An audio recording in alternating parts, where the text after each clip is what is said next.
अपने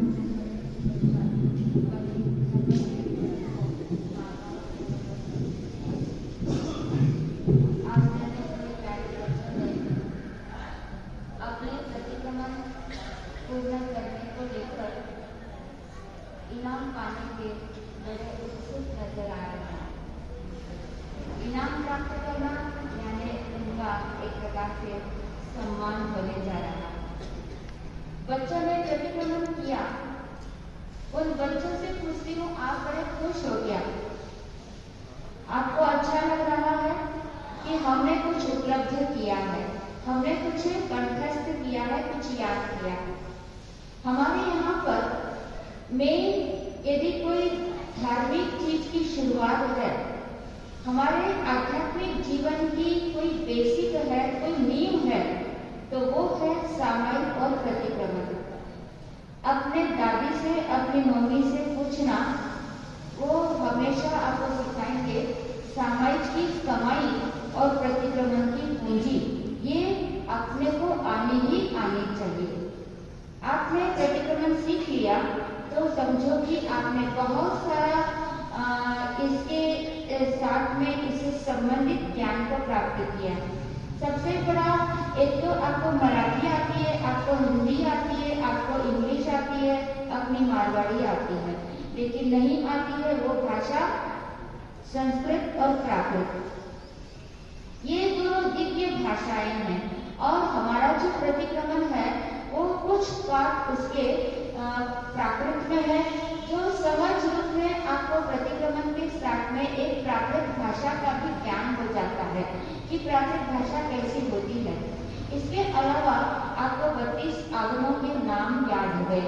कोई पूछ सकते हैं आपसे कि जैन धर्म में आगम कितने होते हैं, तो आपने चौथे पद में याद किया, उन 32 आगमों का नाम आप किसी को भी बता सकते हैं। पांचों पदों के कौन कौन से गुण होते हैं वो सारे गुण आपको याद हो चुके। जिन गुणों को हम काउंट करते हैं तो वो माला के 1 से 8 दाने हो जाते हैं।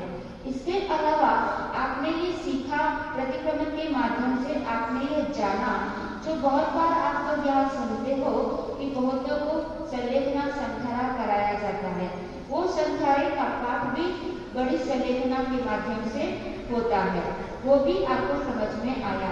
यानी एक प्रतिक्रमण हम सीखते हैं तो इससे बहुत सारा सहज रूप में हमें ज्ञान प्राप्त हो जाता है।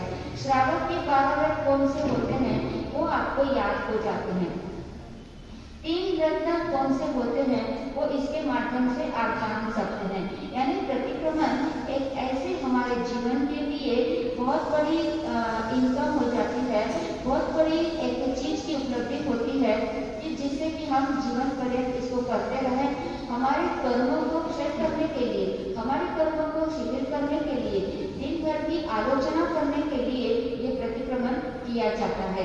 हम अपने जीवन को मर्यादित कैसे कर सकें, हम अपने जीवन को सीमित कैसे कर सकें, संयमित कैसे कर सकें, वो हम प्रतिक्रमण के माध्यम से सीख सकते हैं। यानी जिसका हमने अतिक्रमण कर दिया उसका हम प्रतिक्रमण करते हैं, हम अपने पापों की आलोचना करते हैं।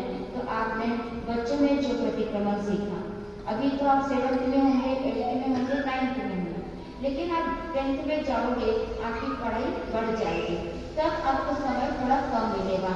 लेकिन अभी इतना याद रखना, ये 3-4 साल में आपने भी प्रतिक्रमण को अच्छा पक्का कर लिया, प्रतिक्रमण आपका सेट हो गया, तो आप बड़े होने के बाद भले आप 2 महीने नहीं भी करोगे तो आप प्रतिक्रमण कभी भूलोगे नहीं।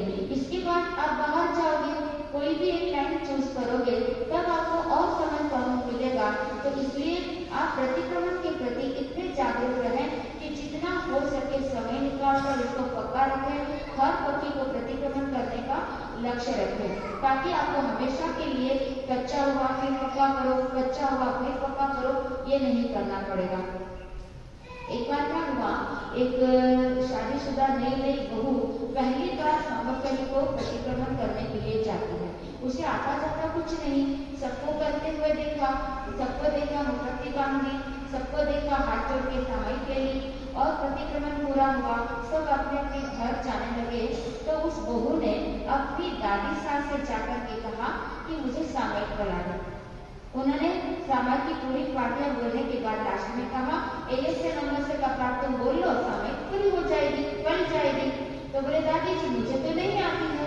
तो सामयिक की पाठी तुझे नहीं आती, एएसए नंबर से का पाठ नहीं आता, तो इतनी पढ़ी लिखी कॉलेज पर गई हुई है, तूने तो बड़ी बड़ी किताबें याद की और छोटी सी पाठी तेरे को याद नहीं, जा मैं नहीं सिखाती तेरे को। अब इतने सारी लेडीज के सामने उसका इंसल्ट हो गया। अपने को अच्छा नहीं लगता ना कोई अपना इंसल्ट करे तो फील होता है ना, तो उस बहू को बड़ा फील हुआ। ठीक है, फिर सब गए, दादी से उसने कहा कि मुझे अभी तो सामयिक पढ़ा, उसने सामयिक पढ़ा ली, लेकिन उस इंसल्ट को उसने पॉजिटिव में लिया। कोई बात नहीं, मेरी दादी ने सबके सामने चाहे मेरा इंसल्ट किया है, लेकिन मैं आज ये संकल्प करती हूँ आने वाले संवत्सरी को मुझे खड़े होकर के सबके बीच में प्रतिक्रमण सुनाना ही सुनाना है। दृढ़ संकल्प किया और उसने 1 वर्ष में प्रतिक्रमण पूरा कर लिया।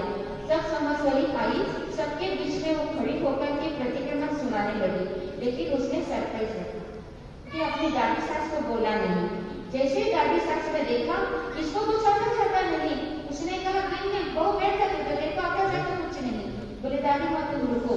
उसने पूरा प्रतिक्रमण बड़ी अच्छी आवाज में शुद्ध उच्चारण के साथ में, संवत्सरी को तो आप जानते हो कितनी पब्लिक रहती है, कितनी लेडीज रहती है, पूरा ठसाठस हॉल भरा रहता है, और उसमें उसने बड़ी डेरी की और संवत्सरी को पूरा प्रतिक्रमण खड़े होकर के सुना दिया। उस दादी सास को कितनी खुशी होगी, उसके सास ससुर को कितने खुशी होगी। उस दिन समाज की जो लेडीज वहां पर थी उन्होंने सबने सुना, वो कितनी खुश हुई, सभी ने शाबाशी दी। इस प्रकार के दृढ़ संकल्प से उसने 1 वर्ष में प्रतिक्रमण पूरा कर दिया। तो एक बार व्यक्ति को चुनौती मिले तो वो चाहे सब कुछ कर सकता है। ये तो माता की प्रेरणा है कि उनका सतत प्रयास रहता है कि अपने बच्चे हमेशा अपने धर्म से जुड़े, धाम पर आते रहे, नौका से जुड़े। इसलिए उन्होंने जगह जगह पर पाठशालाएं खोलकर जगह जगह से टीचर्स तैयार किए और अपनी पाठशाला को निरंतरता देते हुए आज हम देखते हैं इतने बच्चों ने वर्ष भर में प्रतिक्रमण तैयार किया। ये साधारण बात नहीं होती, समय देना होता है, सिखाने वाले को देना होता है, माता पिता को भेजना होता है और बच्चों को भी लगन लग करके सीखना होता है। तब जाकर के हम कुछ धर्म के सम्मुख होते हैं, कुछ धार्मिक सीख पाते हैं और सीखने के साथ में सहज रूप में हमें धार्मिक संस्कार भी मिल जाते हैं, जो ताउम्र हमारे साथ वो संस्कार कायम रहते हैं। हम सभी अग्निहोत्र से हम आप सभी बच्चों को साधुवाद देते हैं कि आपने जो प्रतिक्रमण सीखा उसको सतत याद रखें, सतत रिवीजन करते रहें और पाठशाला के नाम को रोशन करें। जहाँ पर भी आप जाओ और माता का नाम लेकर के आपने जिस टीचर से प्रतिक्रमण सिखाया उस नाम को याद रखते हुए ये गौरव रखें, अपने पाठशाला के नाम को गौरवान्वित करते रहें। इसी मंगल भावना के साथ में अपनी बात को विराम